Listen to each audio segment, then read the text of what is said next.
Hi. Hi. Hello. Hello. Hi. Isang maulan na araw sa ating lahat. Nandito tayo sa pagpatuloy ng ating gawain sa mga tuwid. Ang pakikiisa natin una sa pananalangin kanina at ang ikalawa ang pakikibahagi ng tinatawag na salita ng Diyos.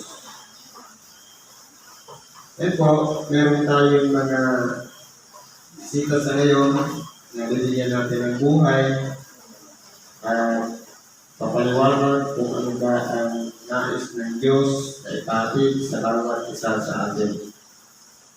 Ang unang pong sitas ayon sa unang sulat ng Apostol Pablo sa mga taga-Korinto, Kapitulo 14, versikulo 26 hanggang 38. Ang sabi po ganito,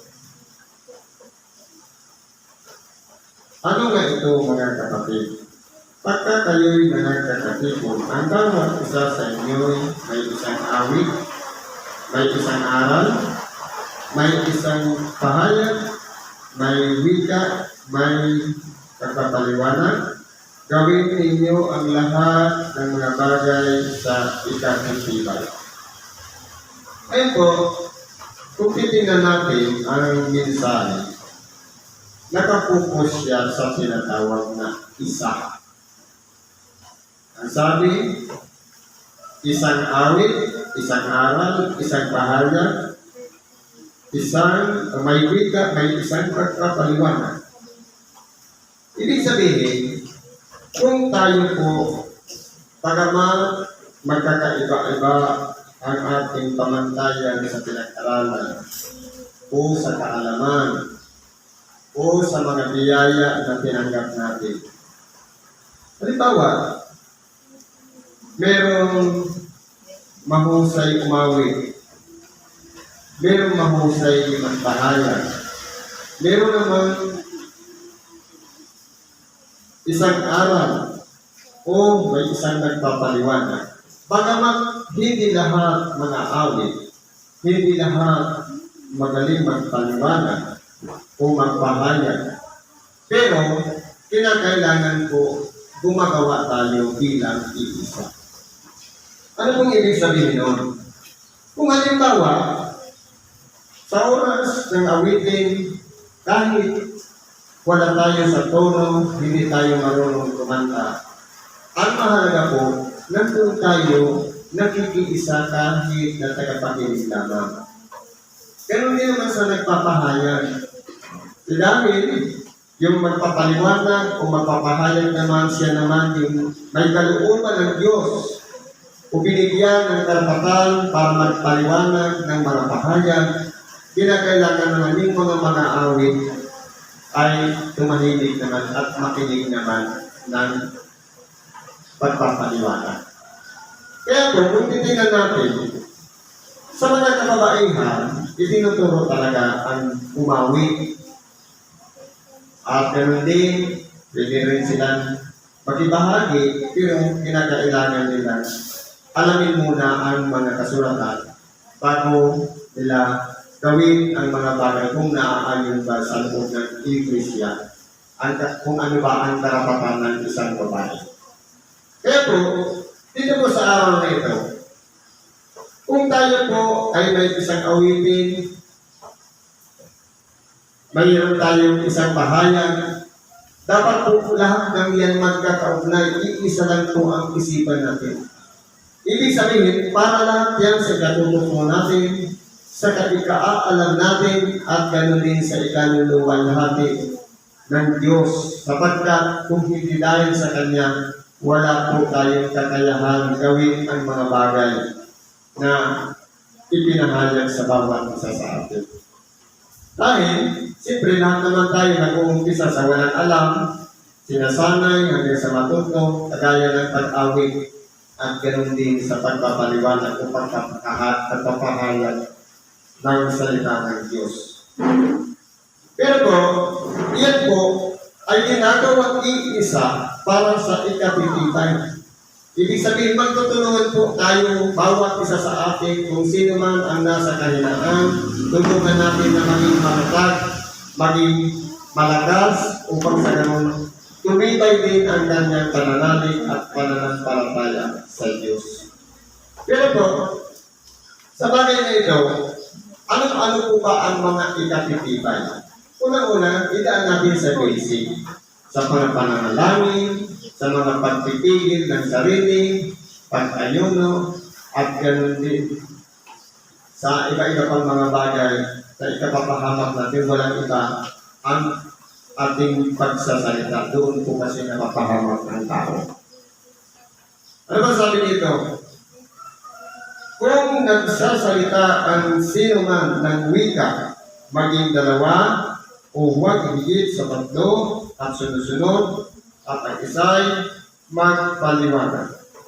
Ngayon po dito, tungkol naman sa wika, hindi ba kapag ang isang tao sa kabila ng kanyang pagiging makasalanan, sa kabila ng kanyang kabalisahan o mga problema o karamdaman, kapag inaantig ang kanyang damdamin sa pamagitan ng pakikinig ng Ebanghelyo, hindi ba nakakapagsalita siya ng wika na hindi niya naman sinasabi?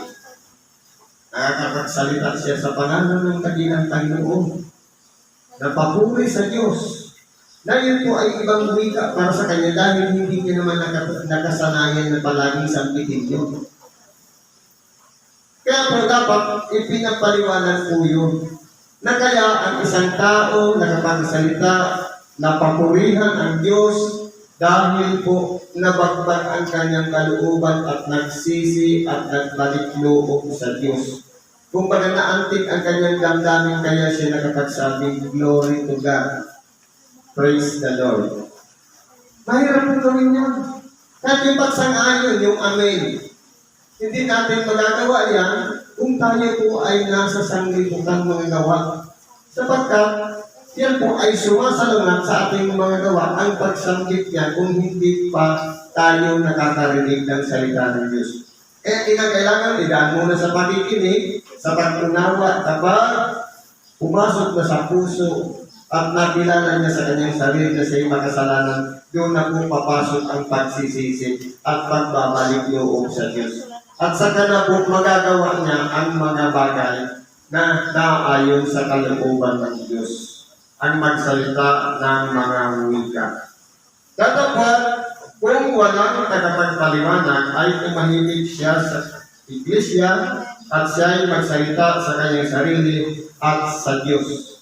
Kaya po, kung halimbawa, sa ating ipinagkaloob sa atin ang magpahayag o kaya ipinagkaloob sa atin ang pagkaroon ng isang pahayag o isang wika na dumating sa atin.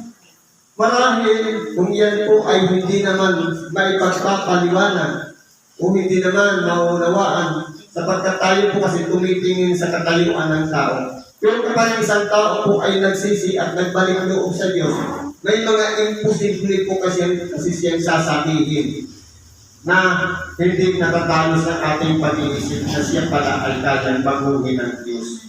Ganyan po pagkapangyarihan ng Diyos. Kaya po, kung wala pong magpapaliwanag, magsasalita na lang tayo sa Diyos. Papurihan natin ang Diyos sa isip na lang. At ganoon din, pati ang ating dakilang Panginoong Jesucristo. Ibig sabihin, sa loob na lang ng ating puso, tayo'y nagpapasalamat at nagpapapuri sa Diyos. Pero, pagdating dito sa tinatawag na iglesia, ang Diyos po, nagtayo po ng iglesia. Ang iglesia po ito, walang iba, yung mga kawang na handang sumunod sa kalooban ng Diyos. Ibig sabihin, may nagpapastor at may mga kawan. Ano po ba ang kawan? Ang kawan, inihalimbawa ng ating dakilang Panginoon sa isang kawan ng tupa. Bakit po tupa? Sapagkat ang tupa po, hindi po reklamador. Kahit ano pong gawin mo sa tupa, handa niyang tiisin, handa niyang gampanan ang mga bagay na itinagda sa kanya. Kahit yan ay bidayin mo ng patiwari, kahit yan ay sugatan mo, kahit yan ay gilitan mo sa liig o kung ano-ano po. Ano ba ang bagay na gawin ninyo sa tupa, wala po siyang imig. Tulad ng ating dakilang Panginoon, nung dinadala siya sa patayan, wala siyang kaimig-imig. Kahit na siya'y dinudurhangin na, kahit na siya'y hinatulan na, kahit na siya'y pinamatangan na, kabilang sa mga makasalanan, pero hindi po siya nagreklamo, nagiging matahimik. Kaya yan po ang kalagayan ng isang taong tagasunod. Sa magkatuwing tagay, kung tayo po ay may pagpapasakot at nandun tayo sa kawan, kinakailangan po ang bawat isa sa atin ay maging katulad ng mapabilang tayo doon sa kawan ng mga tupa at hindi mahaluan ng o kaya maging makabilang doon sa kawan ng mga kambing. Sapagkat yung kawan ng kambing, yung mga nagre-reklamo, palagi na lang may nakikita problema ng iba. Dapat po sa sarili na lang isipin natin, tayo ba, ano ba ang magagawa natin? Ano ba ang maibabahagi natin? Ano ba ang mga bagay ang kalooban ng Diyos na dapat natin gawin? Dapat yan po ay manahan sa ating mga puso. Ano bang sabi dito?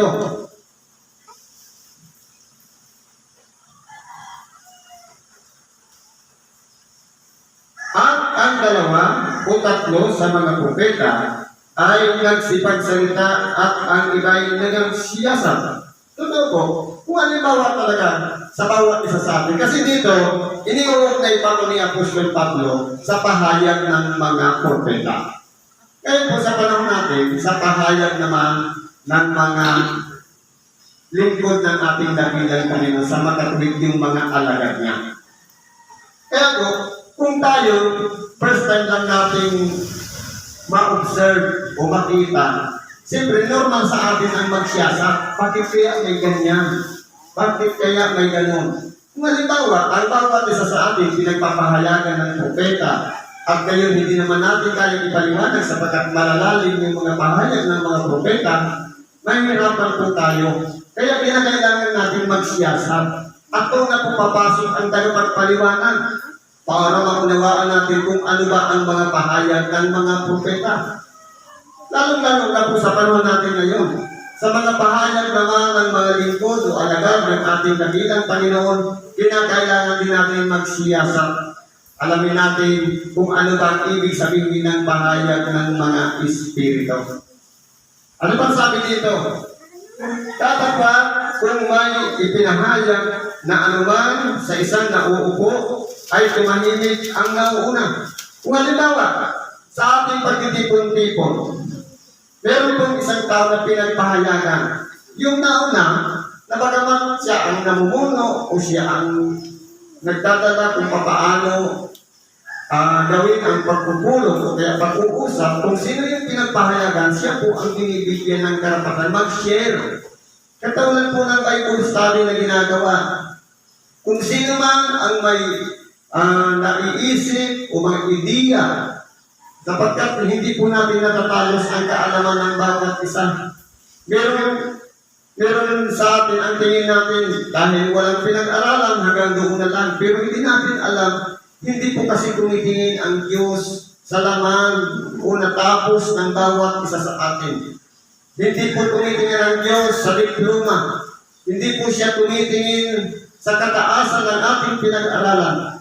Kundi sa kalinisan ng puso, maaaring ang bawat isa sa atin ay magpahayag, mag-share ng kanyang saloobin, sapagkat ang lahat po ay kinakailangan magpahayag.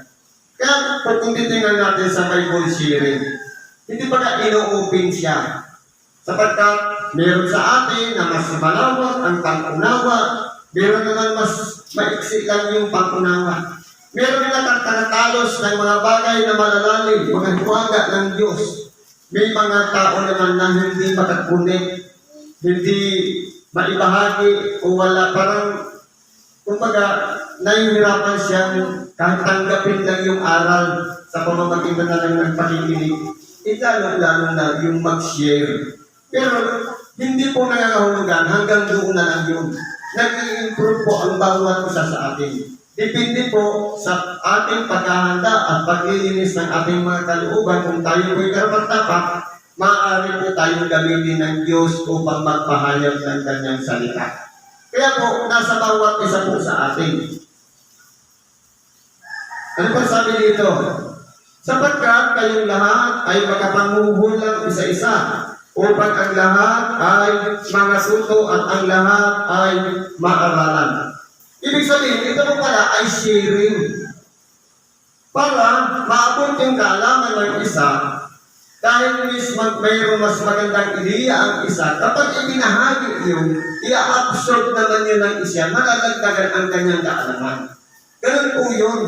Kaya kung halimbawa, tayo po ay marunong na, nakakaalam na, hindi ibig sabihin na magaling na tayo. Pero kung ipalalagay natin ang ating sarili na mas magaling o mas marunong ang ating kausap, saka po madadagdagan ang ating kaalaman. Iyan po ay isang karunungan. Kaya kung titingnan natin, lahat po tayo ay pinahihintulutan magpahayag isa-isa. Sapagkat yung opinion ng isa, yung dumating na salita doon sa isa, hindi naman umabot sa isa. Pero nung sinabi niya, napakinggan ng isa. At ganun din sa isa, ganun din sa isa.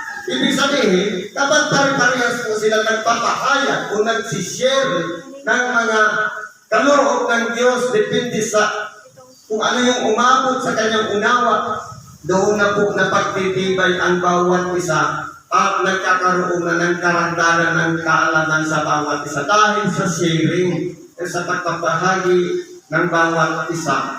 Kaya po, tinuturo sa atin dito na kung ano man ang salubin natin, ano man ang mga bagay na nalalaman natin o natututunan natin, huwag po natin sabihin kundi ibahagi namin sa oras o mga pagkakataon kapag nagkakaroon po tayo ng pagtitipon para palakayin kung mag-aral tayo ng salita ng Diyos. Pwedeng Bible sharing, Bible study, o ano pa mga bagay na ginagawa natin. Mahalaga po kasi yun.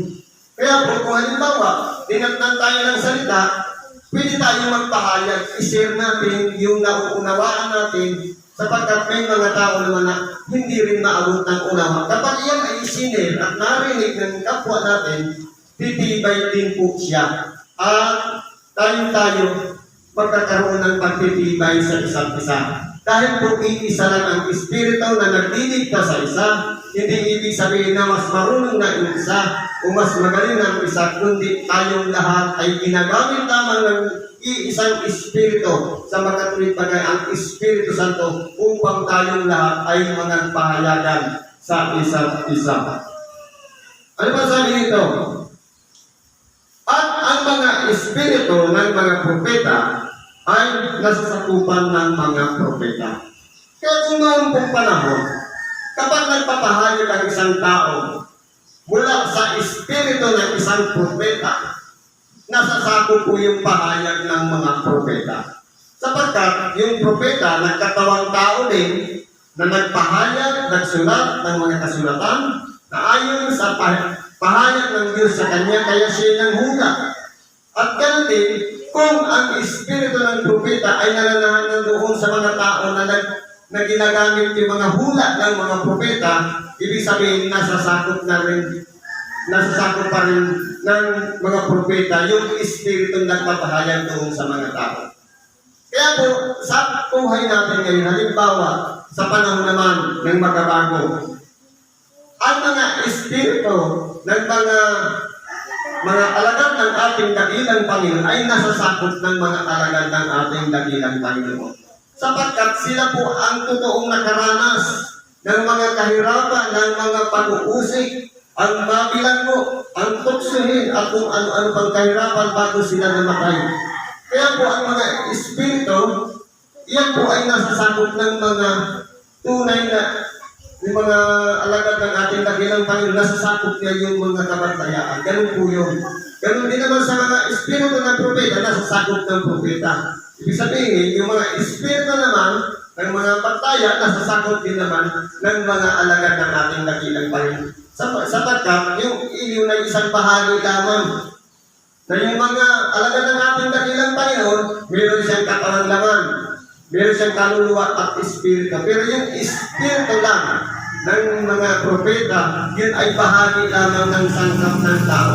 Kaya siya nagpapayag, kaya nasasakop ng kabuuan ng pagkatao ng isang propeta ang espiritu ng mga propeta. Kaya ganyan po ang paliwanag niya. Sapagkat ang Diyos ay hindi Diyos ng kaguluhan, kundi ng kapayapaan, gaya sa lahat ng mga iglesia ng mga banal.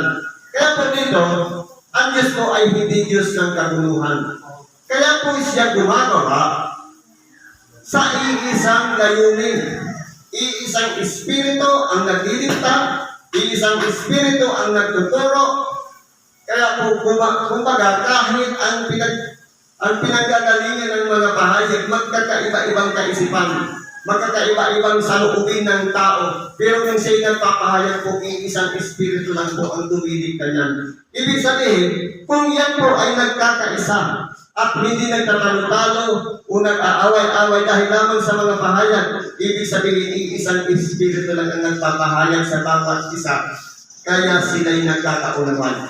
Kung ganon, hindi po siya hahantong sa kaguluhan. Ibig sabihin, isa lang Diyos ang nangunguna para magpahayag sa isa't isa sapagkat ang Diyos ay hindi po Diyos ng kaguluhan. Ibig sabihin, magkakaroon sila ng isang pag-iisip.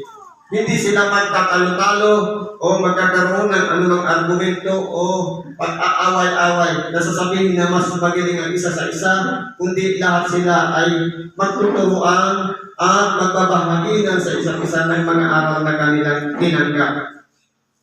Sabi ko po dito, ang mga babae ay magsitahimik sa mga iglesia sapagkat sila ay walang kapahintulutang magagsalita, kundi sila'y pasakot gaya naman ng sinasabi ng kautusan. Kaya kung titingnan natin dito, ang una pong nilikha ng Diyos si Adan o si Adam. Pagkatapos ko nun, pinatulog siya ng dikawasang tulog at kinuha yung tadyan at ginawang babae. Sapagkat nakita ng Diyos na si Adam ay malungkot, ginawa niyang babae yung kanyang tadyan. Ibig sabihin, mula pa noong unang panahon hanggang sa ngayon, ang lalaki talaga ang pinagkalooban ng Diyos ng kapamahalaan sa mga iglesia. Kaya po, kung titignan natin dito sa atin, ang namumuno o nagpapastol o nangangalaga ng mga kawan o tupan, katulad ng Pangulo, Pangkalahatan, Pangulo man ng templo, o kasangkapan man, o ebanghelista, lahat ng yan ay pawang lalaki. Sapagkat yan po ang kalooban ng Diyos. Ibig sabihin, nasa ilalim lang ng babae. Pero hindi rin maaari na yung lalaki ay diniktahan ng babae na nasa likod para kung paano manguna ang Pangulo o mamahala ang Pangulo. Kundi siya ay tinalaga, pinagkalooban ng sapat na karunungan, kaalaman ng Diyos upang magpanasiwa, mangalaga ng kawan, at ganoon din sa mga ibang lista ang magturo. Kaya kung titingnan natin dito, sa mga babae, ang pinagkakawain lang talaga ng babae, nandiyan lang siya sa iglesia, tahimik lang. Hindi po siya piling manguna, hindi siya pwedeng mag-suggest o mamahala ng ganito o ganyan, kundi kung ano po yung kalooban na ipagkakaloob sa kanya lang na kumbaga ang wala, tagatanggap lang ng aral. Hindi siya pinanggagalingan ng aral para siya'y mangaral. Sapagkat lalaki lamang ang pinahintulutan mangaral. Ganon din naman sa pangangasiwa. Sa pangangasiwa, ang babae wala pong ibang gagawin, sumunod lamang sa namumuno. Hindi po siya pwedeng manguna o siya ang mangasiwa sapagkat hindi po ipinahintulot ng Diyos ayon po sa mga kautusan. Kaya kinakailangan po dito yung pagpapasakop. Halimbawa, pagdating sa pamunuan, hindi ba naglagay tayo, may pangulo, may pangalawa, tapos may kalihim. Ngayon, yung pangulo at pangalawang pangulo lalaki yun. Paano kung yung kalihim at yung ingat yaman naging babae, ibig sabihin, kung ano lang ang ipasusunod ng pangulo, yun lang ang masusunod. At wala pong karapatan ang pangalawang pangulo kung naroon yan ang pangulo. Ngayon, kung wala ang pangulo, saka naman magkakaroon ng karapatan ang pangalawang pangulo. Pero po, ang babae, hindi po kinakailangan manguna sa lalaki. Yan po ang utos ng Diyos. Ngayon, nasa loob tayo ng iglesia. Kaya kinakailangan po natin ang magpasakop ayon sa kautosan. Sapagkat yan po ang nakalulugod dito sa bawat iglesia na ang babae ay kinakailangan magsitahimik sa bawat iglesia. At kung ibig nilang maalaman ang anumang bagay, magtanong sila sa kanilang asawa sa bahay, sapagkat mahalay na ang isang babae ay magsalita sa iglesia. Kaya po, sa pamamahala po ng isang iglesia, hindi po dapat nangunguna palagi ang babae, sapagkat mahalay po siya tingnan. Ngayon, paano kung halimbawa merong may mag-observe na galing na mas marunong din at makita yung ating ginagawa lang nangunguna para sa ating babae, magiging nakakahiya yung po sa atin sapagkat ang sasabihin dito, mahalay. Kaya po, hindi po binibigyan ng karapatan ng babae. Kaya kung meron siyang nais malaman, magtanong siya sa kanyang asawa pag uwi sa bahay. Yan lang po ang ibig sabihin niya. Kaya po dito sa araw na ito, kung ito po ay ginagawa natin, maisasaayos natin ang ating mga sarili. Yung katalagahan ng mga babae at yung katalagahan ng mga lalaki, kung hanggang saan lang ang limitasyon ng kanyang gagawin. Sapagkat hindi po siya isusulat sa banal na kasulatan para lang sansalain o suwayin, kundi ito ay binibigay na pangaral sa atin upang siya nating lakaran at sundan. Sapagkat tayo pong lahat ay matututo at mauunawaan natin ang mga aral na ipinapaliwanag sa bawat gawain. Ano ba sabi dito? At kung lumabas baga mula sa inyo ang salita ng Diyos o sa inyo lamang dumating? Kung iniisip niyo naman na siya'y propeta o ayon sa Espiritu ay kilalanin niya ang mga bagay na sa inyo'y isinusulat ko na parang utos ng Panginoon, datapat kung ang sino man ay manatili siyang mangmang. Kaya po, kung tatangkitin na natin, ano ba na? Nagmula ba kay Eva yung utos ng Diyos o kay Adam? Ang unang kausap ng Diyos si Adam. Ibig sabihin, yung mga binigay ng Diyos na mga dapat kainin at hindi dapat kainin ni Adam, yun po ay utos para sa kanya. Ngayon, nung gawin si Eva, dumating na lang sa kanya yung aral sa pamamagitan ni Adam. Ibig sabihin, hindi na direkta mula sa Diyos. Ibinahagi na lang ni Adam para sa kanya na iyan pwede natin kainin, ito hindi, maliban yan. Ibig sabihin, yung pangingilin ng Diyos hindi po dapat labanin. Kaya po, kung titingnan natin, bakit hindi sinubok ni Satanas si Adam? Dahil si Adam, nakita niya mismo ang Diyos. May matatag siyang pag-iisip at pagkatao na hindi siya pwedeng sumuway sapagkat Diyos mismo ang kausap niya. Kaya ano ang ginawa ng Diablo? Yung pinagpahayagan lamang ng aral na ipinasahan ni Adam sa makatuwid bagay si Eva, yun ang ginamit para tuksuhin, para linlangin. So, bakit ano bang sabi? Sa oras ikanga na iyan ay kakainin mo, ikaw ay mamamatay. Yan ang sabi ng Diyos kay Adam. Ngayon, ibinahagi niya naman kay Eva na yan, sa oras na kakainin mo yan, ikaw din ay mamamatay. Pero ano po ang ginawa ng Diablo?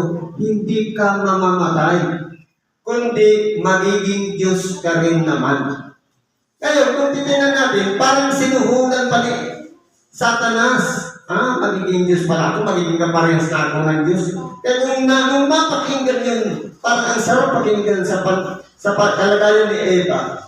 Kaya siya yung natukso at nadala, sinubukan niyang kainin yung ipinagbabawal na hindi dapat kainin.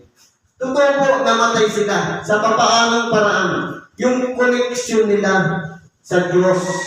Dahil iniluwas o inilayo sila doon sa hardin ng Eden at inilagay sila doon sa parang na doon na ang hatod ng Diyos sa magkatuwing bagay ang lalaki mabubuhay ayon sa kanyang pawis at ganun din ang babae ayon sa kanyang panganganak siya'y maghihirap. Kaya po, yan po ay hatol ng Diyos. Kaya kung tayo po, para hindi umabot sa hatol, kinakailangan po nating mag-ingat at sumunod sa kalooban ng Diyos.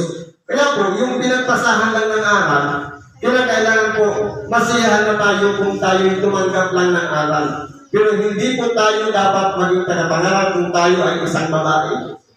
Nasa lalaki, binibigay ang karapatan sa pagkapahayag ng Ebanghelyo. Kaya dapat sapat na po yung pag-uwi natin sa tahanan, magtanong na lang tayo sa ating mga asawa. Sapagkat mahalay sa isang babae ang magpahayag o manguna sa isang iglesia. Siguro nandiyan na lang ang pagkikilahagi natin sa oras nito, sapagkat ay silang oras, iyaya po at pagkapala ang sumagana sa bawang isa. Ano man po ang ating mga kahilingan, karaingan, itinut natin yan na makakain sa Diyos, sa pangalan ng Jesus Cristo. Salamat po at magandang hapon o umaga sa ating lahat.